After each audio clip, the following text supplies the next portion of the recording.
Hi friends, ఈ రోజు మనం తెలుగు కన్నడ లాంగ్వేజెస్ ఎందుకు ఇంత సిమిలర్ గా ఉంటాయని తెలుసుకుందాం. తెలుగు కన్నడ మనం మాట్లాడేటప్పుడు చాలా వర్డ్స్ ఆల్మోస్ట్ సేమ్ ఉంటాయి. లైక్ తెలుగులో నీరు, కన్నడలో కూడా నీరు అంటారు. ఇది కో ఇన్సిడెన్స్ కాదు. ఈ రెండు లాంగ్వేజెస్ కి చాలా థౌసండ్స్ ఆఫ్ ఇయర్స్ హిస్టరీ ఉంది. తెలుగు కన్నడ రెండు ద్రావిడ భాష కుటుంబంకి చెందినవి. అంటే ఒకటి ఇంకొకటికి పుట్టింది కాదు. రెండిటికి ఒక ఏన్షియంట్ కామన్ లింగ్విస్టిక్ ఫ్యామిలీ ఉంది. కాలం మారే కొద్దీ సౌత్ ఇండియాలో చాలా లాంగ్వేజెస్ ఎవాల్వ్ అవుతా వచ్చినాయి. అలా ఒకవైపు కన్నడ, ఇంకోవైపు తెలుగు ప్రత్యేకమైన భాషలుగా ఎవాల్వ్ అయింది. కానీ ఇక్కడ ఒక ఇంపార్టెంట్ విషయం, రెండు రీజన్స్ ఎప్పుడు కంప్లీట్ సెపరేట్ గా లేవు. కర్ణాటక, తెలంగాణ, ఆంధ్రప్రదేశ్ ఈ ప్రాంతాల మధ్య వేల సంవత్సరాలుగా trade, migration, marriages, kingdoms, cultural exchange ఇవన్నీ జరుగుతూనే ఉన్నాయి. దీంతో కొన్ని లాంగ్వేజెస్ లోని వర్డ్స్ ఇంకో లాంగ్వేజెస్ కి వెళ్ళి, అందుకే మనకి కొన్ని తెలుగు కన్నడ వర్డ్స్ సిమిలర్ గా అనిపిస్తాయి. తర్వాత కాలంలో రెండు లాంగ్వేజెస్ తమ తమ దారిలో డెవలప్ అయినాయి. Old Telugu, middle Telugu, modern Telugu. అలాగే old Kannada, middle Kannada, modern Kannada. And ఇంకో మేజర్ ఇన్ఫ్లుయెన్స్ వచ్చి సాంస్క్రిట్. మతం, సాహిత్యం, విద్య,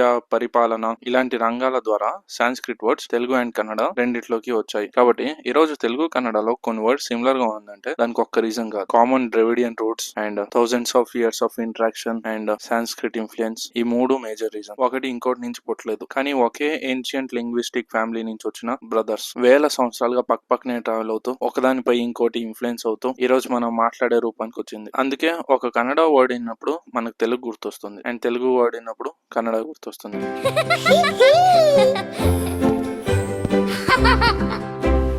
Deep dive into beyond stories. Deep dive into beyond stories.